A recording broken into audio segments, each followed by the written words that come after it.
3 নম্বৰত কৈছে যে এখন ফেনৰ ছপা মূল্য 1400 টকা। ফেনখন যদি 1190 টকাত বিক্ৰী কৰা হয় তেন্তে ৰেহাইৰ হাৰ নিৰ্ণয় কৰা। এটা হল 4 নম্বৰ প্ৰশ্ন। 4 নম্বৰত আমাৰ দিয়া আছে ফেনখনৰ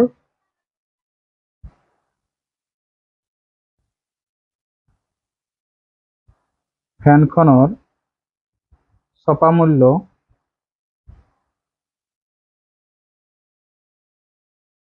1400 টকা। বিক্ৰি মূল্য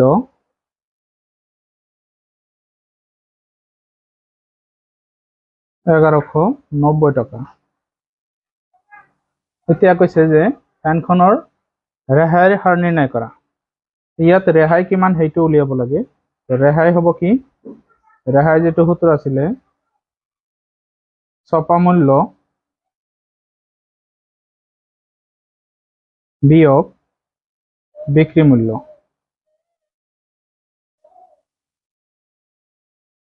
এতিয়া ছপা মূল্য আছে আমাৰ 1400 টকা আৰু বিয়োগ 1190 টকা। তো মাইনাস কৰিলে ইয়াত 0, 10ৰ পৰা 1 গ'লে 9 গ'লে 1, 13ৰ পৰা এটা 3 আছে, তো 3ৰ পৰা 1 গ'লে 2, 210 টকা হ'ব। 210 টকা ৰেহাই পোৱা যায়। তেতিয়াহ'লে ৰেহাইৰ হাৰ কিমান হ'ব? এতেকে ৰেহাইৰ হাৰ ইকুৱেল ৰেহাই ছপা মূল্য ইনটু 100%। তো রেহাই আছে 210 টাকা, ছপা মূল্য হল 1400 টাকা, 100%। শূন্য আমি দুটা ক্যান্সেল করে দিলু। তেতলে 14 ইয়াত যদি হাতেরে কাটু দুবার দেব, ইয়াত 21 ভিতর 3 বার আর শূন্য 30। এতিয়া 30 আর 2 রয়ে গেল। তো 2 30 ভিতর ধরা যাব 15 বার। তো 15% কেউ রেহাই পাইছে। বিক্রি করলে 1190 টাকা বিক্রি করলে 15% রেহাই পাওয়া যায়। এতিয়া আহিম আমি 5 নম্বৰটো। 5 নম্বৰত কোৱা হৈছে যে 20% ৰেহাই দি এযোৰ জোতা 720 টকাত বিক্ৰী কৰা হল। জোতাযোৰৰ ছপা মূল্য উলিয়া। ইয়াত ছপা মূল্য নিৰ্ণয় কৰিব দিছে। আমি লিখি লওঁ ইয়াত জোতাযোৰৰ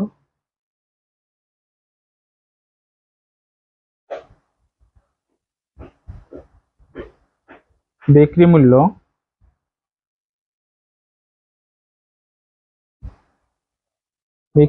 হল 720 টাকা আৰু ৰেহাই কিমান আছে? ৰেহাই হৈছে 20%। এতিয়া আমাৰ কি উলিয়াব লাগে? ছপা মূল্য কিমান উলিয়াব লাগে।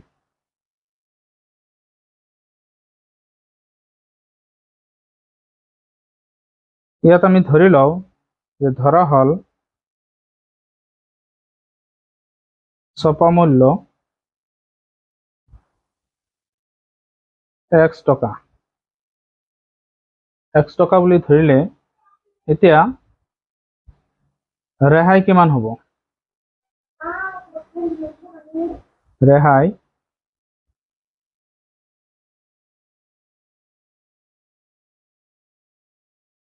xৰ 20%। তেতিয়াহ'লে x into 20/100 শূন্য ক্যান্সেল কৰিলো, 2 ইয়াতে 5 বাৰ যাব। x/5 টকা হ'ব ৰেহাই। তো এইখিনি ৰেহাই হলে এতিয়া আমি যদি ছপা মূল্য উলিয়াব যাওঁ তেতিয়াহ'লে কি হ'ব? ছপা মূল্যৰ যেটো সূত্ৰ আছিলে যে ছপা মূল্য সমান সমান বিক্ৰি মূল্য প্লাস ৰেহাই। ছপা মূল্য আমি ধৰিছো x, বিক্ৰি মূল্য আমি পাইছো 720 টকা আৰু ৰেহাই পালো আমি কিমান? x/5।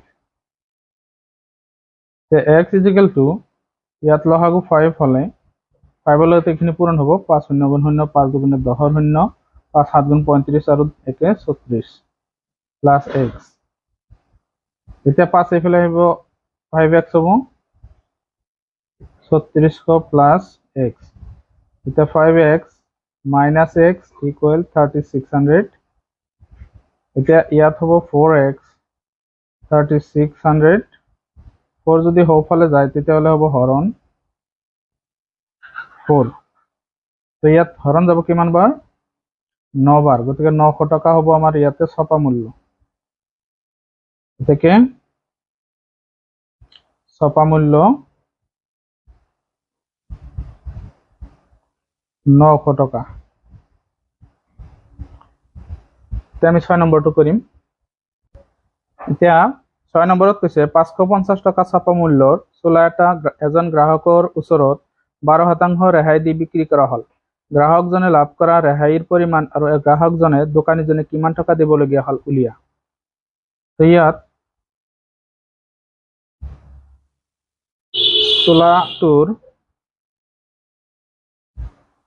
চোলাটোৰ ছপা মূল্য দিয়া আছে আমাৰ 550 টাকা আৰু ৰেহাই দিয়া আছে 12% এতিয়া ইয়াত আমাৰ বেচা দাম কি বা বিক্ৰী মূল্য কিমান হেতু উলিয়াব লাগে বিক্ৰী মূল্য কিমান আৰু ৰেহাই কিমান এই দুটা তেতিয়াহ'লে আমি ৰেহাই উলিয়াই লওঁ প্ৰথমত ৰেহাই ছপা মূল্যৰ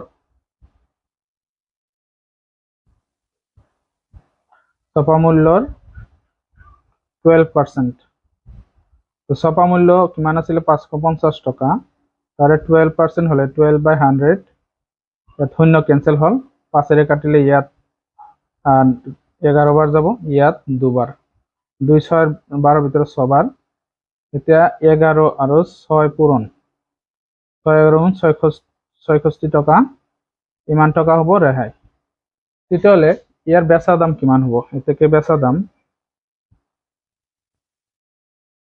বা বিক্রি মূল্য ছপা মূল্য মাইনাস রেহাই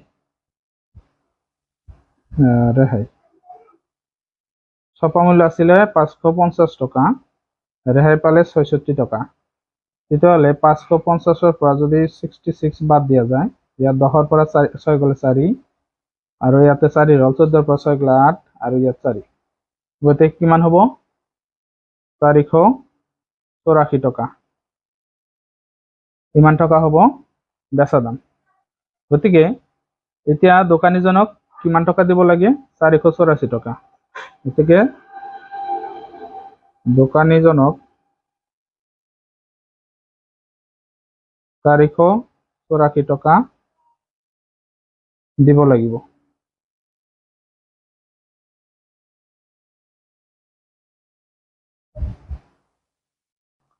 7 নম্বৰত দিছে যে এজন ঘড়ী দোকানীয়ে তেওঁৰ দোকানত থকা যিকোনো ঘড়ী কিনিলে গ্ৰাহকক 10% ৰেহাই দিয়ে আৰু তাৰ পিছতো তেওঁৰ 20% লাভ হয় দোকানীজনে নিজে 450 টাকাত কিনি অনা ঘড়ী এটাৰ ছপা মূল্য নিৰ্ণয় কৰা তেতিয়া 7 নম্বৰত দিয়া আছে আমাৰ ঘড়ীটোৰ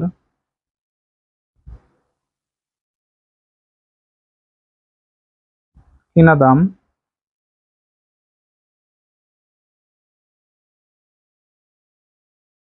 দাম হল 450 টাকা তাৰপিছত ৰেহাই আছে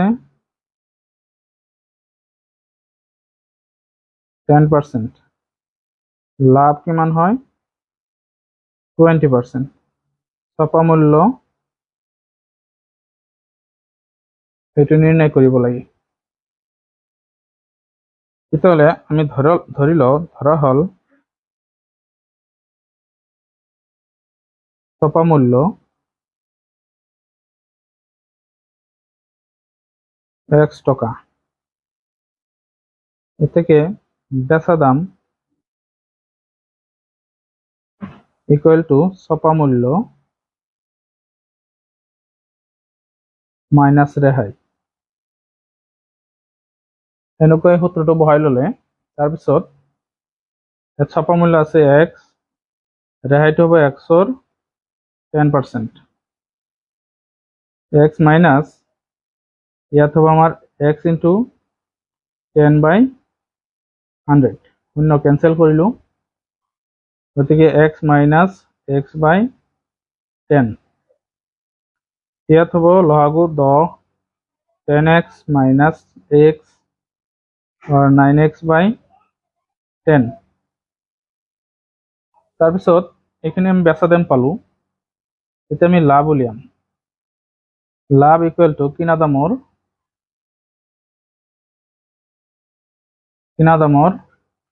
20%। কিনা দাম আছিল 450 টকা, তার 20% হলে শূন্য শূন্য ক্যান্সেল করলে তো 5 বার, 5 ইয়াতে 90 বার, অর্থাৎ 90 টাকা কি হয় লাভ হয়। এতিয়া কিনা দাম যোগ লাভ ইকুয়াল টু বেচা দাম। কিনা দামটো আসলে কিমান 450 টাকা, লাভ 90 টাকা হল, বেচা দাম 9x/10 আমি পালো। এই দুটা মিলি আমার কিমান হয় 540 টাকা ইকুয়াল টু 9x/10। এতিয়া 540 into 10 equal 9x, or 540 into 10 divide 9 equal x। এতিয়া 9 ইয়াত হৰণ যাব, 6 9 54 60, তো ইয়াত 60 আৰু 10 ৰৈ গল, তো xৰ মান আমি কিমান পাম 600। এতেকে ছপা মূল্য 600 টাকা, 600 টাকা হব ছপা মূল্য।